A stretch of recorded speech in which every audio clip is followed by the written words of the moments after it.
Hi guys ನಮಸ್ಕಾರ ಎಲ್ಲರಿಗೂ welcome back to our YouTube channel. So ಎಲ್ರದ್ದು ಎಕ್ಸಾಮ್ ಆಗಿರುತ್ತೆ, ಯೋಚನೆ ಮಾಡ್ತಿರ್ತಾರ ಲೈಕ್ ನಾನು ಎಲ್ಲ ಬರ್ದಿದ್ದೀನಿ, ಅವ್ರು ಮಾರ್ಕ್ಸ್ ಕೊಡ್ತಾರ.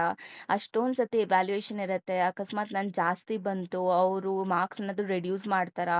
ಸೊ ಈ ಥರ ಎಲ್ಲ ನಿಮಗೆ ಡೌಟ್ಸ್ ಬರ್ತಿರುತ್ತೆ. ಸೊ ಈ ಒಂದು ವಿಡಿಯೋ ನೋಡಿದಾಗೆಲ್ಲ ನಿಮಗೆ ಕ್ಲಿಯರ್ ಆಗುತ್ತೆ, ಓಕೆನಾ. ಸೊ ಇವಾಗ ನೀವೆಲ್ಲ ಎಕ್ಸಾಮ್ನ ತುಂಬ ಚೆನ್ನಾಗಿ ಪರ್ಫಾರ್ಮ್ ಮಾಡಿರ್ತೀರ, ಓಕೆನಾ.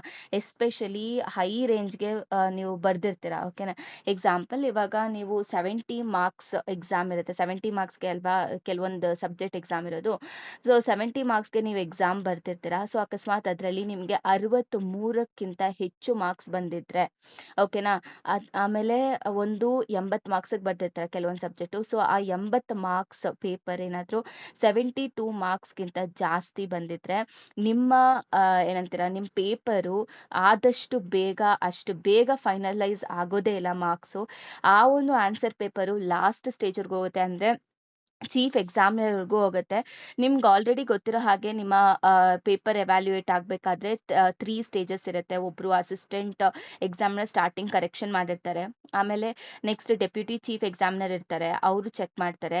ಆಮೇಲೆ ನಿಮ್ಮ ಮಾರ್ಕ್ಸ್ ಏನಾದರೂ ತುಂಬ ಜಾಸ್ತಿ ಬಂದಿದ್ರೆ, ಅಂದರೆ 63ಕ್ಕಿಂತ 70ಕ್ಕೆ 63ಕ್ಕಿಂತ ಜಾಸ್ತಿ ಬಂದಿದ್ರೆ, ಅಥವಾ 80ಕ್ಕೆ 72ಕ್ಕಿಂತ ಜಾಸ್ತಿ ಬಂದಿದ್ರೆ, ಸೊ ಅವ್ರೇನು ಮಾಡ್ತಾರೆ, ಚೀಫ್ ಎಕ್ಸಾಮಿನರ್‌ಗೆ ಕೊಡ್ತಾರೆ. ಅಕಸ್ಮಾತ್ ಅದಕ್ಕಿಂತ ಕಡಿಮೆ ಬಂದಿದ್ರೆ ಡೆಪ್ಯೂಟಿ ಚೀಫ್ ಎಕ್ಸಾಮಿನರ್‌ಗೆ ವರ್ಗೂ ಹೋಗಿ ಆಮೇಲೆ ಫೈನಲೈಸ್ ಆಗೋಗುತ್ತೆ ಮಾರ್ಕ್ಸು. ಸೊ ಇಲ್ಲಿ ಚೀಫ್ ಎಕ್ಸಾಮಿನರ್ ಏನ್ ಮಾಡ್ತಾರೆ ಅಂತ ಅಂದ್ರೆ, ನೀವು ನಿಮ್ಮ ಪೇಪರ್‌ನ ಸಂಪೂರ್ಣವಾಗಿ ಮತ್ತೆ ಚೆಕ್ ಮಾಡ್ತಾರೆ. ಆಮೇಲೆ ಎಲ್ಲ ಕೊಟ್ಟಿರೋಂಥ ಮಾರ್ಕ್ಸ್ ಕರೆಕ್ಟ್ ಇದೆಯಾ ಅಂತ ವೆರಿಫೈ ಮಾಡ್ತಾರೆ. ಎಲ್ಲ ಕ್ವೆಷನ್ಸು ಪ್ರಾಪರ್ ಆಗಿ ಇವ್ಯಾಲ್ಯೂಯೇಟ್ ಆಗಿದೆ ಅಂತ ನೋಡ್ತಾರೆ. ಆ್ಯಕ್ಚುಲಿ ಇವರು ತುಂಬಾ ಎಕ್ಸ್‌ಪೀರಿಯನ್ಸ್ಡ್ ಪರ್ಸನ್ ಆಗಿರ್ತಾರೆ. ಸೊ ಯಾಕೆ ಅಂತಂದ್ರೆ ಇವರಿಗೆ ಮಾರ್ಕ್ಸ್ ಕೊಡೋದ್ರಲ್ಲಾಗ್ಲಿ ಅಥವಾ ಅವರಿಗೆ ನಾಲೆಡ್ಜ್ ಇರೋದ್ರಲ್ಲಾಗ್ಲಿ, ಸೊ ಎಲ್ಲಾದ್ರಲ್ಲೂ ಕೂಡ ತುಂಬಾ ಕ್ಲಾರಿಟಿ ಅನ್ನೋದು ಅವ್ರಿಗಿರುತ್ತೆ, ಓಕೆನಾ. ಸೊ ಇಲ್ಲಿ ಇಂಪಾರ್ಟೆಂಟ್ ಥಿಂಗ್ ಏನಂತ ಅಂದ್ರೆ, ಚೀಫ್ ಎಕ್ಸಾಮಿನರ್‌ಕ್ಕಿಂತ ಹೋಗೋಕ್ಕಿಂತ ಮುಂಚೆ ಆಲ್ರೆಡಿ ನಿಮ್ಮ ಪೇಪರ್ 2 ಸತಿ ಇವ್ಯಾಲ್ಯೂಯೇಟ್ ಆಗಿರುತ್ತೆ. ಅಸಿಸ್ಟೆಂಟ್ ಪ್ರೊಫೆಸರು ಮತ್ತೆ ಡೆಪ್ಯೂಟಿ ಚೀಫ್ ಎಕ್ಸಾಮಿನರ್ ಅಂತ ನಾನು ಹೇಳ್ದೆ ಅಲ್ವಾ. ಸೊ ಹೈ ಸ್ಕೋರಿಂಗ್ ಸ್ಟೂಡೆಂಟ್ಸ್‌ಗೆ ಇನ್‌ಜಸ್ಟಿಸ್ ಆಗಬಾರ್ದು ಅನ್ನೋ ಕಾರಣಕ್ಕೆ ಅದು ಅಲ್ಲಿವರೆಗೂ ಹೋಗುತ್ತೆ. ಹೇಳಕ್ಕಾಗಲ್ಲ, ನೀವು ತುಂಬ ಚೆನ್ನಾಗಿ ಬರ್ದಿರ್ತೀರ, ಬಟ್ ಮಾರ್ಕ್ಸ್ ನೀಟಾಗಿ ಅಲಾಟ್ ಆಗಿರಲಿಲ್ಲ. ಸೊ ಅವಾಗ ನಿಮಗೆ ಮಾರ್ಕ್ಸ್ ಇನ್ಕ್ರೀಸ್ ಆಗುವಂಥ ಚಾನ್ಸಸ್ ಇರುತ್ತೆ ಯಾವಾಗ ಚೀಫ್ ಎಕ್ಸಾಮಿನರ್ ಹತ್ರ ಹೋದಾಗ. ಓಕೆ, ಎಕ್ಸಾಂಪಲ್ ನೀವು 75 ಮಾರ್ಕ್ಸ್ ಬಂದಿರುತ್ತೆ. ಚೀಫ್ ಎಕ್ಸಾಮಿನರ್ ಚೆಕ್ ಮಾಡಿದಾಗ ಮೇ ಬಿ 76, 77, 78 ವರೆಗೂ ಕೂಡ ಹೋಗ್ಬೋದು, ಓಕೆನಾ.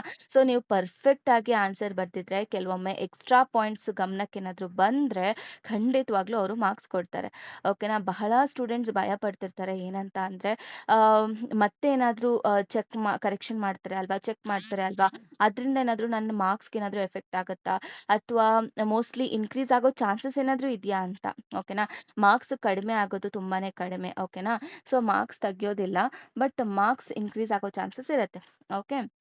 ನಿಮ್ಮ ಮಾ ಹೈ ಮಾರ್ಕ್ಸ್ ಟಾರ್ಗೆಟ್ ಏನಾದರೂ ಮಾಡಿದರೆ, ಎಲ್ಲ ಕ್ವೆಷನ್ಸ್ ಅಟೆಂಪ್ಟ್ ಮಾಡಿ, ಪ್ರಾಪರ್ ಸ್ಟೆಪ್ಸ್‌ನ ಬರೆದು, ಕೀವರ್ಡ್ಸ್‌ನ ನೀಟಾಗಿ ಯೂಸ್ ಮಾಡಿ, ಅಕಸ್ಮಾತ್ ನೀಟಾಗಿ ಏನಾದರೂ ಪ್ರೆಸೆಂಟ್ ಮಾಡಿದ್ದೀರಾ ಅಂತ ಅಂದರೆ, ಚೀಫ್ ಎಕ್ಸಾಮಿನರ್ ಏನೋ ಅವ್ರಿಗಿಂತ ಮೇಲೆ ಬಂದರೂ ಕೂಡ ನಿಮ್ಮ ಪೇಪರ್ ನೋಡಿ ಇಂಪ್ರೆಸ್ ಆಗಿ ಕೊಟ್ಟೇ ಕೊಡ್ತಾರೆ, ಓಕೆನಾ.